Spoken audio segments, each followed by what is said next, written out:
Hello and welcome to Precon Decon, the video series where normally I deconstruct the pre-constructed decks of Magic the Gathering's history, or as we've had in recent videos where I make casual budget decks for introducing friends and family members to the game. But I thought it was time for another trash talk at the end of all that get deck stuff before we go into the what's coming up next, which is the Mirage block MTGO decks. So I thought I wanted to use this video to talk about another little pet project I've had and just kind of get it out there and see what people think about it. And it is this idea I've had, which I'm calling Six Drop. So a few months ago, I proposed like this new format called Bash, which was kind of like small commander. Essentially, it was like a 40 card singleton format where you chose any creature to essentially be like your Bash buddy, who was like a bit like a commander but different. And some people seem to like that. It seemed to be a fairly popular video, and yeah, I just kind of like thinking up new ways of playing Magic. I think that's one of the big strengths of Magic the Gathering, is that there's so many like different ways you could play it, which is, I think, fantastic. So I put this question up about a month ago, where I said, I thought up a dumb new format and rules variants. Do you want to hear about it? Majority of people said yes. So here we are. I'm going to talk to you about Six Drop, and yeah, I'd like to see what people's feedback and opinions on it is. So let's get into it. What is Six Drop? So I think we can all agree one of the worst things in Magic the Gathering is the mana screw. Just basically being unable to play the game because you just do not draw land or resources in any way. You kind of like skip a couple of turns maybe of playing land, and that just kind of screws up the whole game. It just kind of cascades from there. And there's obviously ways around this. You can put ways of searching up land in a deck. You can put more reliable mana sources. You can have like a more reliable like mana curve. But at the end of the day, if just luck doesn't smile on you and you just don't draw those cards, because it's possible if you're playing sort of like either whatever format you're playing, if you don't draw the right lands, you can have like the perfect ratio of lands, perfect mana curve, and you just do not draw what you need. Like you have to mulligan down to like 5 cards or 4 even, and it's just not great, being able to sit there and being like, I am going to lose just because I did not manage to get my resources, and that's kind of rubbish.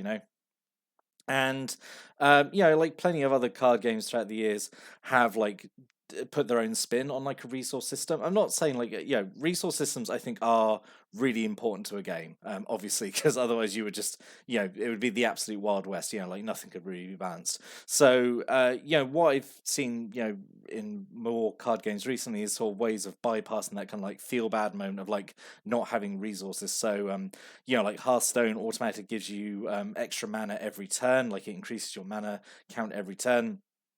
Like Lorcana and Versus and Star Wars Unlimited, they all have a system where you can use any card in your hand as a resource. Like you put it face down, and you can use that to pay for costs for other things.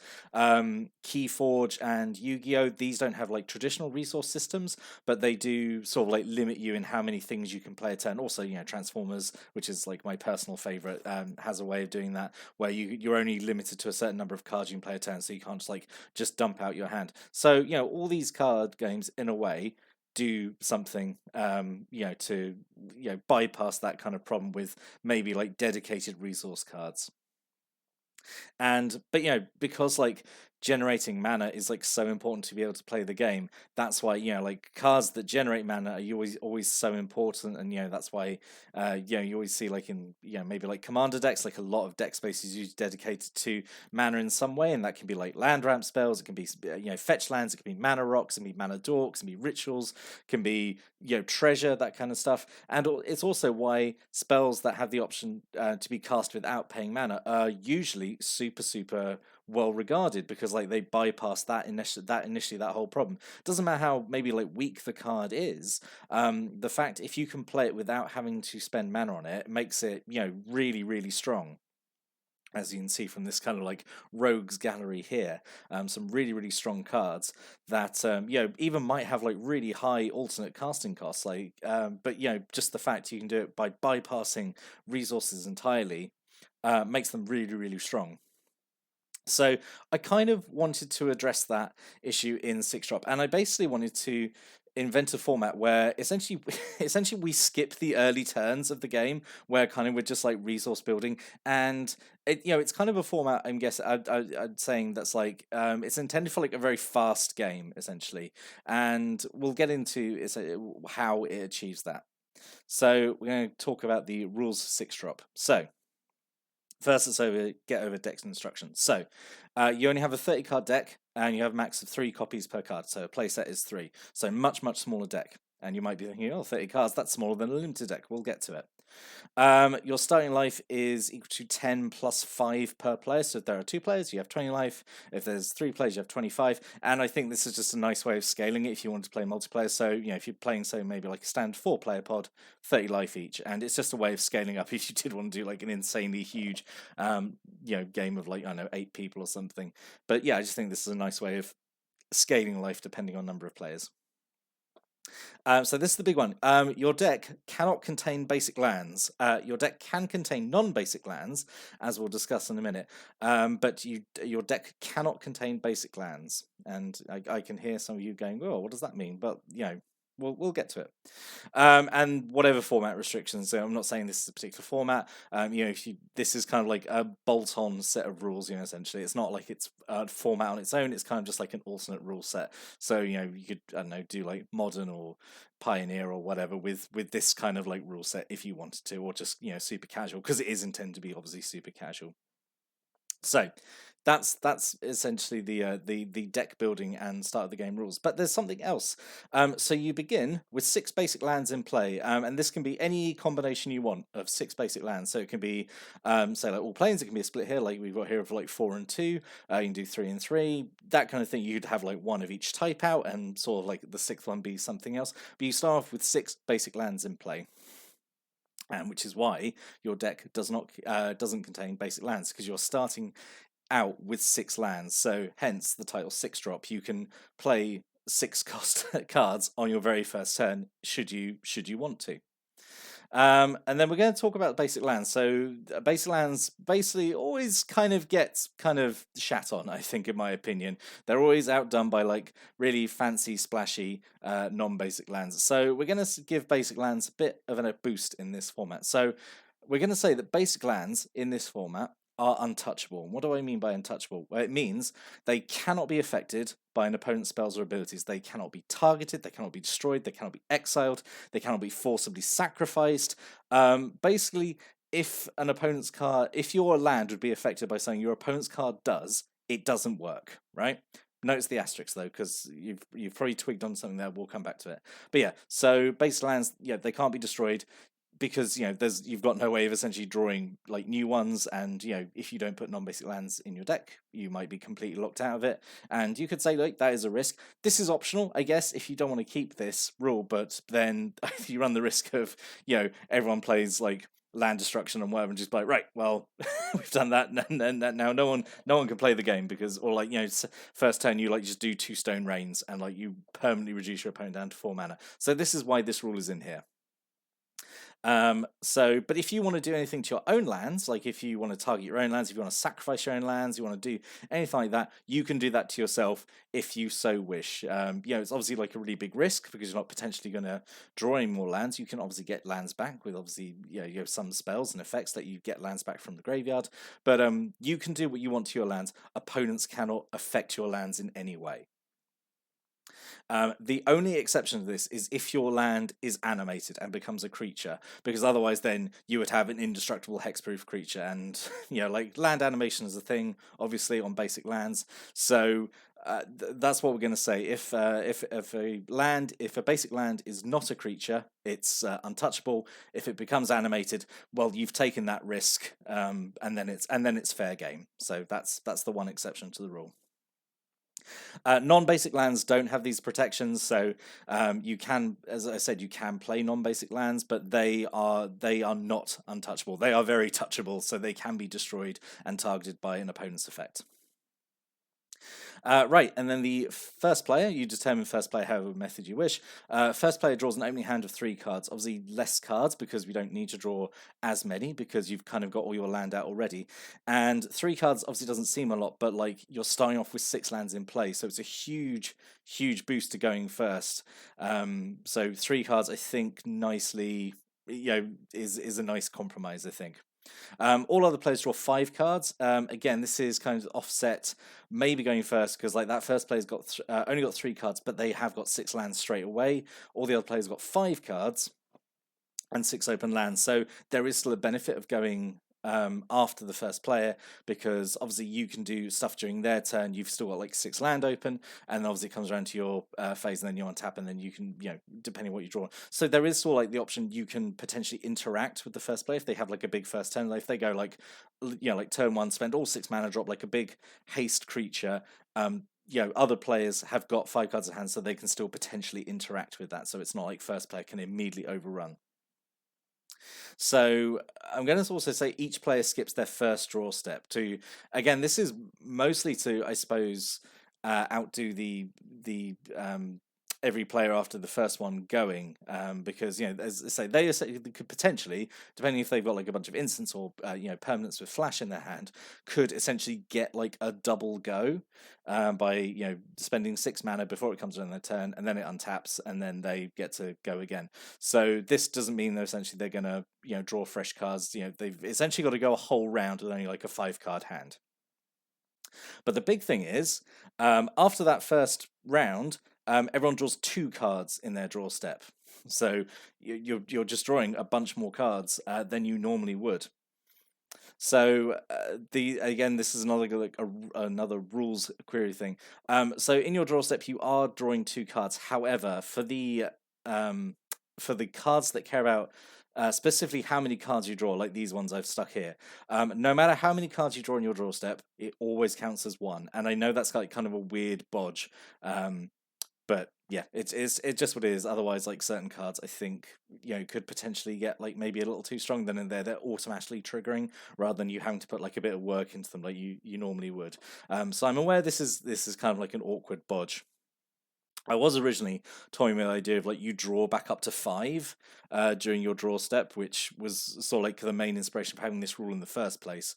But I've stuck it down just to draw 2, which I believe actually is what the new Star Wars card game does.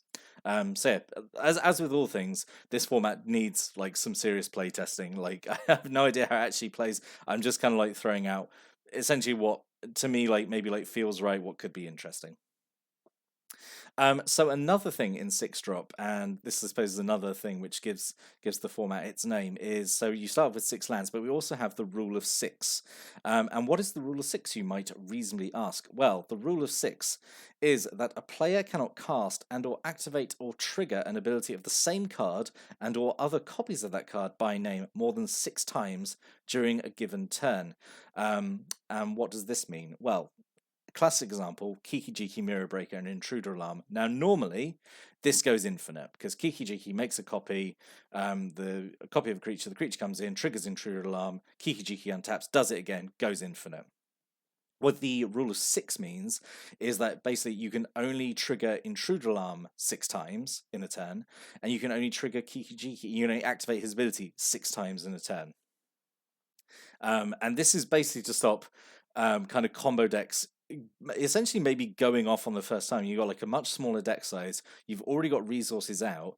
This is mostly here to stop stop everyone building busted infinite combo decks and just immediately going off their first turn, just having this rule 6. I mean, 6 instances of this is probably enough to get the job done, but it just stops it kind of going infinite. It's a rule I took from Keyforge, which is, I say, it doesn't have a resource system, but it does have ways of like infinitely recurring stuff, like depending what's in the deck. So that's a rule that's stuck in there to prevent kind of infinite shenanigans. And it's a game that was designed by Richard Garfield, so we can maybe say like, oh man, like maybe with like some years of experience, he always maybe intended this for Magic the Gathering as well. You can't argue otherwise. So yeah, that's the rule of 6. Everything else, Magic Gathering rules wise, completely normal. You just play it as normal, except with those changes as we've just discussed. So let's address some points, because I'm sure after listening to that you might have some questions and concerns. So let's get through those. So the first question you might ask is, what about my super expensive spells? Like, if I can't, if I only start off with 6 basic lands, and like, yeah, obviously I can include, maybe other ways of in the deck, but like, how am I going to get to cast my super expensive cards? Well, like, firstly, let's be honest, you were never casting these cards honestly. You were always going to find a way of cheating these spells into play somehow, which is absolutely completely fine. That is, I would say, partly how the game is intended to be played. But if you were, maybe something you have like, that's at 7 or 8 mana, maybe, which you might now consider if you start off with 6 straight away. You don't have to ramp up to 8 mana essentially. But as I say, you can include like mana rocks in your deck. You can include mana dorks. You include non-basic lands. You include rituals. So yeah, these are all ways you could get out cards that cost 6 or more. Because like a six land out is still good, but it's not massive. Like, you still have to balance how you're going to spend that between spells you cast, like holding on to them for like combat tricks or something, or like activating abilities that cost mana. So yeah, 6 mana is a decent amount, but it's not a lot, and especially when everyone is starting with the same amount. Next question is, if you get to start off with six basic land out, could you start off with one of each type? And that makes domain and 5 color decks super powerful. Yeah, I suppose it does. But 5 color, maybe you could just run 5 color good stuff. But if you want to do a deck focused around domain, like maybe you might need a little extra help. Like, speaking from experience, who's played kind of a janky domain deck, like definitely need the help you can get sometimes to hit domain. But as with all things, this is something that needs play setting. So you might want to set a limit that like you only have in your starting 6. You might only have like maybe a maximum of 3 types of basic land. So those decks that use domain or like a 5 color still have to find ways to jump through some hoops to get access to all 5 colors or all 5 basic land types. Because I believe in Dominaria there were the dual lands that had like both basic land types, that kind of thing. So yeah, you might want to set this as a limitation. As say, if you go away and test it out, which I'd love you to do, and like if you come back with feedback, I'd love to know how this works out. What about landfall? You might ask. I've got a deck that I really like using, and like I really like landfall. But like if my deck doesn't contain basic lands, and I start off with 6, like maybe I won't get to use my landfall triggers. Well, there's obviously a ton of ways of triggering landfall, even if you've got lands out already. Again, you can include non-basic lands in your deck. By the way, Cinderglade and like all these like Tango lands are fantastic in this, because you already control 2 more basic lands. So these are basically like your budget, like proper full dual lands for this format, I suppose. You got like the old like Ravnica guild halls, which bounce, so you could always do that. Just repeatedly bounce lands, do that. And also, if there's cards in like landfall associated colors, or where landfall has been like a like a draft archetype in a set, there's usually ways of like triggering landfall, like the Root Grazer here, which can return lands back to hand and then you can replay them, that kind of thing. So that there's ways of making landfall work. And then you might ask, like, well, what about like the standard like deck archetypes? What about the classic like aggro combo control kind of trifecta? Like, how does that affect this? Like, because I think it makes X deck particularly strong. I think a convincing argument could be made that like all these decks are fine under this kind of ruling. So aggro, like, you're still starting off with 6 lands. So if you wanted to go like full kind of like weenie deck and say, you can like just flood the board, and you're drawing 2 cards a turn, so it gives you the extra gas. But your opponents also have 6 land out, so they can also play like bigger things that like stop your aggro, that kind of thing. With combo, you've got like a smaller deck size, and you haven't got like basic lands cluttering up the deck, so you're going to maybe find your pieces quicker, but you've got the rule of 6 there to stop you like popping off and going infinite and winning on turn 1. And with control decks, you've got 6 land out already, and like you're drawing 2 cards a turn, so if you wanted to do a more control-y thing, you absolutely can, but your opponents also have got more resource available to cast spells, like, so you'd still have to play, I think, quite smart in how you respond to threats, I think. So I think you could make a valid argument that all 3 of these archetypes are still like kept in balance. Like I think they all get benefits in some way from these rules. In terms of ban list, I don't know, whatever feels too good. I'm not going to go into it too much. I'm not giving this honestly too much thought. The one things that immediately sprung to mind was like grind effects. We don't really get these anymore these days, but there was a period where it was kind of like the new mill essentially in blue and black, where like you milled until like you found, it wasn't technically mill because you reveal the cards, until you find like a certain number of lands. These like all these effects like probably probably should be banned, because again this could be potentially be a turn one win, especially stuff like Mind Funeral, because like obviously you can put non-basic lands in the deck, but not everyone will. So yeah, these effects should definitely be should definitely be banned. And also, I did like a big Scryfall search for like basically like reveal cards from your library until you reveal like a land card, and it was these three that sprung out. So a couple of weird druids and like the Goblin Charbelcher, because both of the two druids mill you until you reveal a basic land, or a land in the terms of Avenging Druid. But again, there's just shenanigans there where like you combine it with like Lab Maniac or Thassa's Oracle, to like just essentially deck yourself out straight away. So they can probably go out. Same with Goblin Charbelcher, which is like reveal cards until you reveal a land card. Again, you can just like do the whole deck around, not including any land. And again, this is potentially a turn one or turn two win. So that is probably banned. So these three definitely hard banned along with the grind effects. But there's probably other things in there maybe that could be banned. But I'll leave that up to you in the comments to discuss what is probably super broken under this rule set. So that was Six Drop. I hope you liked that kind of quickish summary of the rules. Yeah, I'd like to know if you've got any comments or thoughts or suggestions about this rule set, about this format. Stick a comment below or give it a read, and then maybe like with Bash we can like redefine it and think of ways it could be improved or something. Like, does it sound interesting to you? Would you like to play a game with a much smaller deck and you just start off with 6 land and you can just it's essentially like fast forwarding to like the middle of a game, or like the later turns where you can just immediately like turn one, like I don't know, big old dragon, or like a whole like just flood the board with a bunch of smaller creatures, or I don't know. Like, I think there's some potential there. Like, it's basically like just for a much quicker, but and potentially either more casual or more cutthroat game. Because obviously the speed of the game can be a lot quicker. But yeah, I'd love to know your thoughts on it. So stick a comment below. I'll give those a read. I hope you liked Six Drop. But yes, in the next video we're gonna move on and start looking at those Mirage MTGO decks. So I hope you enjoy those. Hope you stick around to watch those. But until then, thanks for watching and listening, and have a great day.